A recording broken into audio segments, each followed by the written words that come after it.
Bonjour à tous, aujourd'hui une vidéo d'information sur la réouverture du cabinet. Comme vous avez pu le voir, le Conseil national de l'ordre a donné son feu vert pour la réouverture des cabinets si les conditions sanitaires de la région le permettaient et si nous possédions le matériel adéquat pour recevoir nos patients dans nos cabinets. Cette réouverture a pu avoir lieu grâce à une réunion de concertation entre tous les présidents du RPS de France et d'Outre-mer, ainsi qu'avec les présidents des syndicats FFMKR, SNMKR et Alizé, ainsi qu'avec le Conseil national de l'ordre.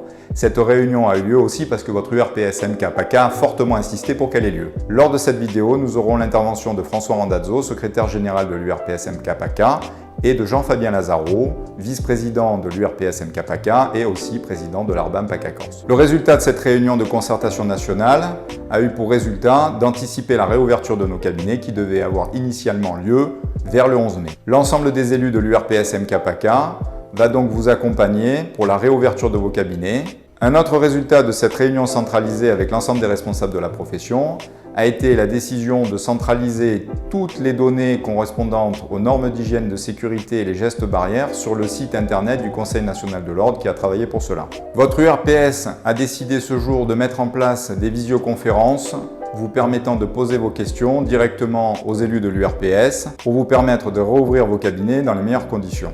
Ces visioconférences auront lieu à partir du logiciel Zoom. Les codes pour vous connecter vous seront transmis par l'intermédiaire de la page Facebook de votre URPS MK-PACA. Il y en aura une ce soir à 18 h, vraisemblablement pour chaque département de la région PACA. Vous le savez, nous ne sommes pas soumis à une obligation de résultat en ce qui concerne nos soins.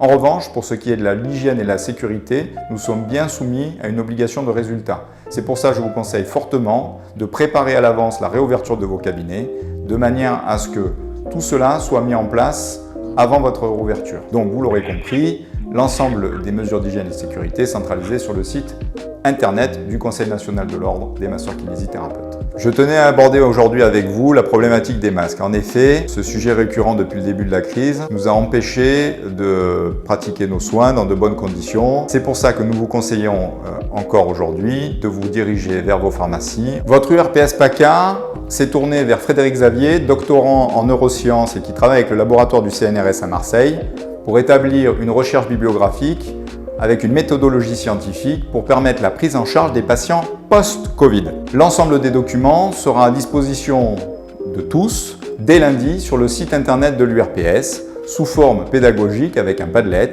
ou sous forme beaucoup plus complète avec l'ensemble des recherches bibliographiques qui ont été effectuées par Frédéric Xavier. Je laisse maintenant la parole à François Randazzo. Chers consoeurs, chers confrères, au sein de votre URPS, nous œuvrons au quotidien pour identifier et tenter de trouver des solutions aux problématiques que vous rencontrez dans votre exercice quotidien dans le cadre de cette crise sanitaire sans précédent.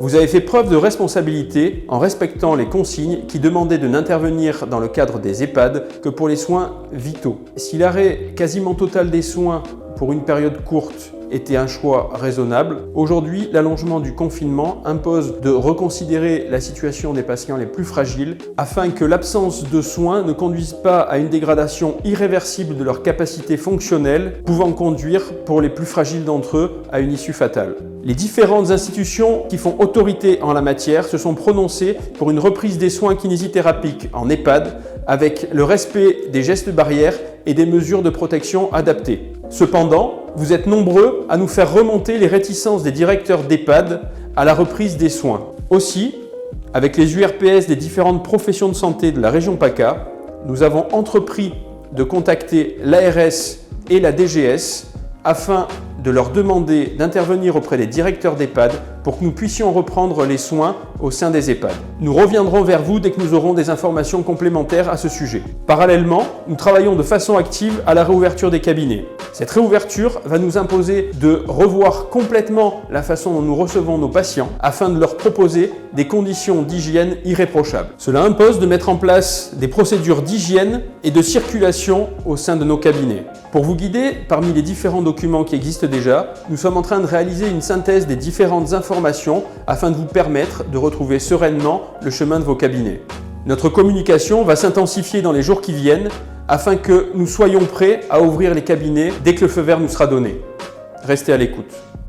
Je tenais à remercier les 650 kinés recensés et volontaires pour l'ARBAM qui se sont mobilisés afin de prendre en charge les patients Covid-19 et non Covid-19 durant cette crise sanitaire. Missionnés par l'ARS dans le cadre de l'épidémie Covid-19, nous avons veillé à organiser les sorties complexes des patients Covid-19 et passer par la difficile mais indispensable étape des soins de réanimation. Cette nouvelle organisation nous sera très utile après le déconfinement afin de pouvoir maintenir des soins continus de kinésithérapie auprès de nos patients complexes. À ce titre, je tenais à vous préciser que la profession d'orthophoniste a manifesté son souhait de rejoindre la plateforme Arbam afin de présenter une synergie au plus grand bénéfice de la prise en charge de nos patients.